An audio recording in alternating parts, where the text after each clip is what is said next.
cutting through familiar waters. 28-year-old Imani Black is on a mission to navigate the past and direct the future. Today, she's taking a small group of girls on a tour of the Chesapeake Bay. As members of Black Girls Dive, these Maryland teens travel the world on scuba adventures. So you'll know if it's got a bite? But Imani wants to ensure they experience the unique nature of their own backyard. A few of them haven't fished before, so it's their first experience, so it's just really cool to be a part of that. You did have one, but you reeled it in so fast you knocked it off. And develop a meaningful, lifelong relationship with this environment, just as she has. The outdoors is sort of the kind of anchor for a lot of things that I do in life. And so, near the mouth of the Chester River, with a collection of floats off in the distance, Oyster cages! Ding, ding, ding, that's right. Imani introduces her audience to oyster aquaculture.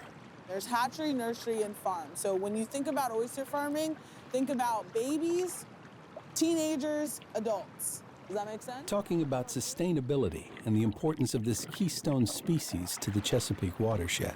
Oyster farms are actually super, super great for our water quality. Imani knows what she's talking about. She's worked in oyster aquaculture for about 6 years, rising to be an assistant hatchery manager. Sharing her knowledge and story, she hopes to inspire these young Black girls. I want them to be able to look at me and say, oh, wow, like, okay, that is something that I can do.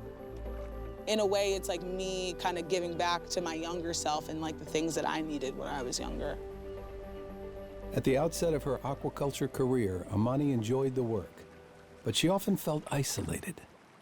I was kind of looking around of like, I didn't really see any other women, and then I really realized that like a lot of the people of color that I worked for were not like managers or in leadership roles.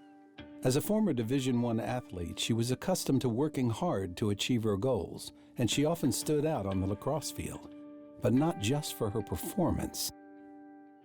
I got conditioned to kind of being the token Black girl, which is why I think it took me as long as it did to realize what was happening in aquaculture, because I had just become accustomed to being the only one. I think it was like in 2020, somebody told me that I was the only African-American woman participating in aquaculture from Maryland to Texas. And I wanted to debunk that, that fact, because I didn't actually believe it. That same year, news events had a profound effect on Imani. The conversation, you know, of diversity and inclusion came about with, you know, George Floyd and Ahmaud Arbery, and those, as a person of color, those situations really changed my outlook on things. Determined to address inequities in the industry she loved, she created MIA, Minorities in Aquaculture, a support and advocacy organization for people like her. I just realized that like I had never worked with another woman of color in my space, which is why I started Minorities in Aquaculture as a way to kind of search for other women of color that were out there. MIA has grown to more than 100 members, altered Imani's career path, and changed the course of her typical day. Most of the day-to-day is me, so it's getting logistics together. It's meeting with people who are potential partners or could potentially have different opportunities that our members could really benefit from. Oh, look at this little baby there. Look at these guys. As if that's not enough, Imani is also working on her master's thesis in ecological anthropology, with a focus on the rich and largely overlooked history of African Americans working the Chesapeake. Boat builders, restaurant owners, watermen. It's always been kind of left out of the conversation, and there's such a unique and like deep history when it comes to African American fishing communities, African American people in different sectors of the fisheries on the bay. So I'm just interested in finding out like the real story. It's mostly the oral history pieces that I'm really interested in, because not a lot of people have really gone to them and gotten the perspective from their own words. Her studies brought her back to University of Maryland's Horn Point Laboratory. where at an early age, her direction was set at a youth camp like this one she visited while on campus. I got bit by the bug, I think. My love for this space started here, and now I get to be here as a student. And that can mean meeting with her advisor, Matthew Gray, over a bag of research oysters. Imani has a really interesting project. We're in a school that focuses mostly on environmental science, but she has a big sociological slant to her research where she's trying to figure out why African Americans have apparently disappeared from the working waterfront. A captain could go anywhere on the Chesapeake Bay, but if you were first mate... But Imani doesn't simply want to study the past. What's up, Cap? She wants to impact the future. How are ya? And so she's partnered with Captain Lamont Wright, one of the few remaining black charter boat captains working out of Kent Narrows. I'm trying to keep the legacy alive.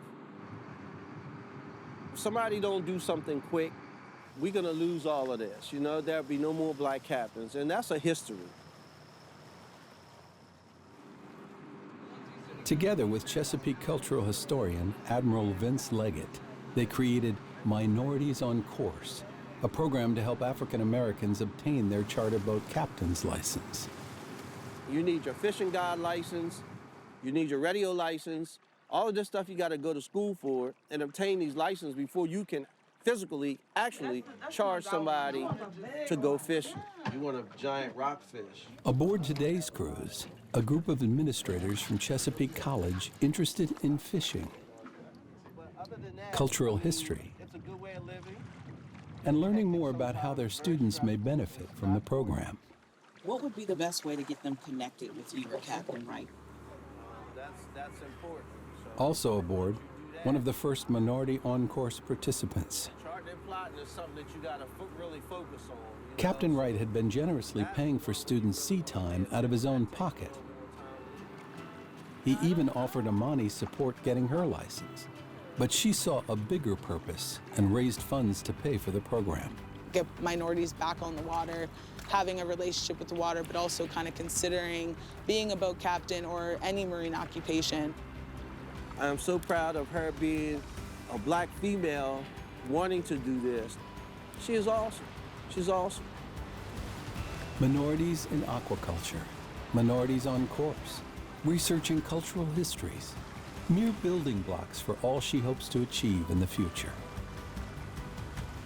I love the Chesapeake Bay. I love what it stands for. I love the history. I love the culture. I am an Eastern Shore girl.